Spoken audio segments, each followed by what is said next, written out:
ফুলশয্যার বিছানায় নিজের দেবরের জন্য অপেক্ষা করছি। দেবর বললে ভুল হবে, একসময় সে সম্পর্কে আমার দেবর হলেও এখন আমাদের সম্পর্কটা স্বামী স্ত্রীতে পর্যবসিত হয়েছে। আমার স্বামীর মৃত্যু হয়েছে আজ থেকে ঠিক 6 মাস আগে। এরপরেও ছোট ভাই প্রত্যয়ের সাথেই বিয়ে হয় আমার। শ্বশুর শাশুড়ির মতেই বিয়ে হয়েছে। ওনারা সারা জীবন আমাকে নিজের পুত্রবধূ হিসাবে দেখতে চেয়েছেন, তাই এক প্রকার জোর করে নিজেদের ছোট ছেলের সাথে বিয়ের ব্যবস্থা করেছেন। প্রত্যয়ের বয়স 23 বছর, দেখতে বেশ হ্যান্ডসাম, উত্তম পার্সোনালিটি সম্পন্ন, তবে একটু লাজুক প্রকৃতির। কল্লোল জীবিত থাকাকালীন ওর সাথে আমার বেশ ভালো একটা বন্ধুত্বপূর্ণ সম্পর্ক তৈরি হয়, যা আজও অব্যাহত রয়েছে। হঠাৎ দরজায় টোকার আওয়াজে আমার ভাবনার ঘোর কাটলো। ভাবি, ভেতরে আসবো? প্রত্যয়ের গলার আওয়াজ শুনতে পেলাম। আমি গলাটা একটু এগিয়ে বললাম, এসো, দরজা খোলাই আছে। প্রত্যয় দপ্তপায়ে ভেতরে প্রবেশ করলো, তারপর দরজাটা বন্ধ করে দিল। আমি বুঝতে পারছি ও খুব অস্বস্তি অনুভব করছে। কি বলবে আর কি বা করবে বুঝে উঠতে পারছে না। কি হলো, ওখানে দাঁড়িয়ে আছো কেন? কাছে এসে বসো। আমার কথা শুনে প্রত্যয় ধীরে ধীরে এসে বিছানার উপরে বসলো। আমি ওকে বলি, তুমি কি এখনো আমায় ভাবি বলেই ডাকবে?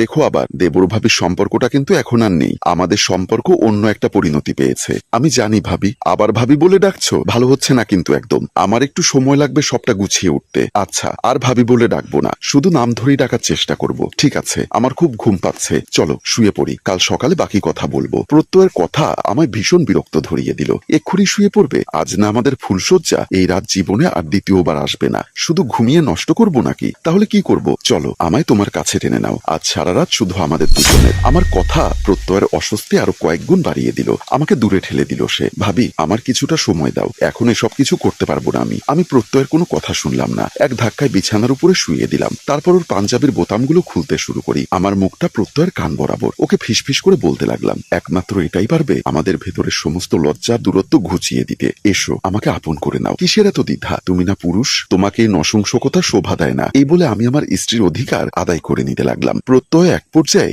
নিজের হার স্বীকার করে নেয়, তারপর আমার উপর নিজের আধিপত্য বিস্তার করে নিল। এরপর দুজনে মিলেমিশে একাকার হয়ে গেলাম আমরা। সকালবেলা ঘুম থেকে উঠে দেখি প্রত্যয় পাশে নেই। আমি বিছানা থেকে উঠে ফ্রেশ হতে গেলাম। কিছুক্ষণ পরে রুমে এসে শাড়ির জন্য পিন খুঁজতে গিয়ে হঠাৎ ওয়ারড্রোপের নিচের ড্রয়ার খুলে সেখানে 6 মাস আগে থেকে একটা জিনিস খুব যত্ন করে সাদা কাপড়ে লুকিয়ে রেখেছি আমি। যে জিনিসটা আজ আমায় আমার লক্ষ্যের প্রান্তে এসে দাঁড় করিয়েছে। জিনিসটা বের করে কাপড়টা উপর থেকে সরিয়ে ফেললাম। মুহূর্তেই আমার মুখে পৈশাচিক হাসির রেখা ফুটে উঠল। এই তো সেই ধারালো চকচকে ছুরি, যা দিয়ে আজ থেকে 6 মাস আগে নিজের স্বামীকে খুন করেছিলাম আমি। ওর রক্তের দাগ যেন এখনো শুকোয়নি। আমি এখনো স্পষ্ট দেখতে পাচ্ছি। অকস্মাৎ দরজার টোকার আওয়াজ ভেসে আসলো আমার কানে। ছুরিটা আবারও জায়গা মতো রেখে আমি গিয়ে দরজা খুললাম। এ কি, তুমি কোথায় চলে গেছিলে? সকাল সকাল আমি আর কোথায় যাই? আমার বুঝতে বাকি রইল না প্রত্যয় হাঁটতে গেছিল। সকালে জগিং করা ওর ডেইলি রুটিন। ঘরের ভেতরে ঢুকে টাওয়েলটা কাঁধে নিয়ে বাথরুমের দিকে চলে গেল প্রত্যয়। আমি আর কিছু বললাম না ওকে। কেমন জানি মনে হয় প্রত্যয় আমার উপর রেগে আছে। গতকাল রাতের ঘটনার জন্য নয়তো। আমার বোধহয় ওকে ওভাবে জোর করা ঠিক হয়নি। না জানি কি ধারণা সৃষ্টি হয়েছে আমাকে নিয়ে ওর ভেতরে। যে মহিলা শরীরের উপর থেকে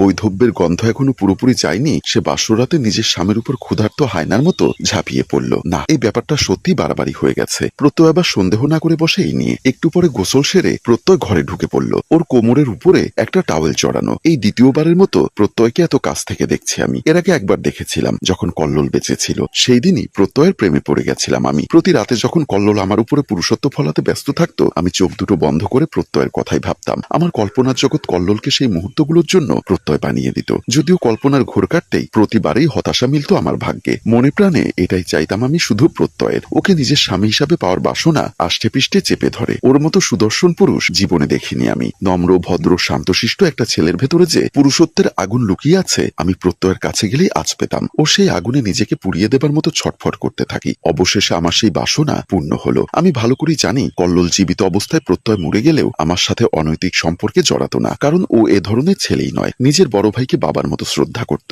এমনকি আমার দিকে চোখ তুলে পর্যন্ত তাকিয়ে কথা বলতো না। তাই আমি কল্লোলকে সরিয়ে দিলাম নিজের পথ থেকে। ধীরে ধীরে সেসব ঘটনা ঘটতে লাগলো যা আমি বরাবরের জন্য চেয়েছি। আজ আমি পুরোপুরি প্রত্যয়ের। ওর আগুনে দগ্ধ হব প্রতিনিয়ত, আর নিজে সেটা তাড়িয়ে তাড়িয়ে উপভোগ করব। হঠাৎ বুঝতে পারলাম আমার কাঁধের উপরে কেউ হাত রেখেছে। লক্ষ্য করছি ও চোখ বেয়ে জল গড়িয়ে পড়ছে। আমি অবাক হয়ে গেলাম ওকে কান্না করতে দেখে। এ কি, তুমি কান্না করছো কেন? কি হয়েছে? কেন জানি না ভাইয়ার কথা মনে পড়ছে খুব। আমরা কি কাজটা ঠিক করলাম?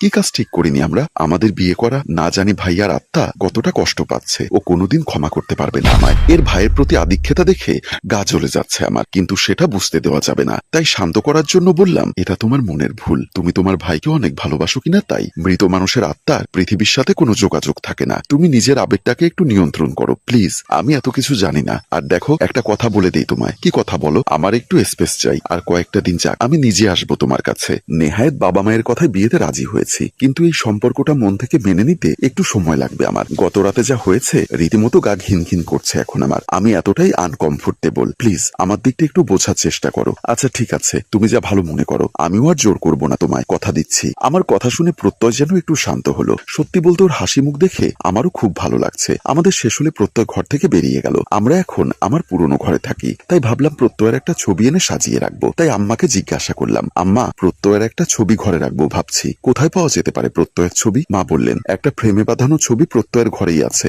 সেটা ওর বেশ পছন্দের, সেটাই নিয়ে যাও। আমি প্রত্যয়ের রুমের দিকে চলে গেলাম। রুমের ভেতরে ঢুকে ছবি খুঁজতে লাগলাম, কিন্তু কোথাও খুঁজে পাচ্ছি না। তখনই একটা জিনিস নজরে আসে, সেলফের নিচে ডায়েরির মতো কিছু একটা লুকোনো। ডায়েরিটা হাতে নিয়ে পৃষ্ঠা উল্টাতে লাগলাম। প্রত্যয় ডায়েরি লিখতো, কই আগে তো বলেনি কখনো আমায়। আগ্রহ ভরে একটার পর একটা পৃষ্ঠা উল্টিয়ে পড়তে লাগলাম। ওর প্রত্যাহিত জীবনে ঘটা নানা ঘটনা ডায়েরিতে লিখে রেখেছে। হঠাৎ একটা অদ্ভুত ব্যাপার লক্ষ্য করি আমি। ডায়েরির একটা পৃষ্ঠায় আমার মৃত হাজবেন্ড অর্থাৎ কল্লোলের ছবি আটকানো। ছবিটার উপরে একটা লাল ক্রস চিহ্ন আঁকা, আর নিচে লেখা, আমার কাজ সমাপ্ত, পথের কাটা দূর হলো অবশেষে। তারিখ এপ্রিল 12, 2022। লেখাগুলো পড়ে যেন চারিপাশ অন্ধকার দেখতে লাগলাম আমি। এটা তো সেই তারিখ যেদিন কল্লোলের খুন হয়েছিল। আমি কল্লোলকে খুন করতে গিয়ে ওকে গুলিবিদ্ধ অবস্থায় দেখতে পাই, কিন্তু সেই গুলি ডান হাতে বিদ্ধ হওয়াতে কল্লোলের তৎক্ষণাৎ মৃত্যু হয়নি, যন্ত্রণায় ছটফট করছিল। তাই ওর মৃত্যু নিশ্চিত করার জন্য বুক বরাবর ছুরি চালিয়ে তারপর আমি আমার কাজ শেষ করি। তার মানে সেই অজ্ঞাত খুনিটা আর কেউ না, প্রত্যয় ছিল। সম্মানিত ভিউয়ার্স, গল্পটির টানটান উত্তেজনা রেখে পর্বটি এখানে শেষ করলাম।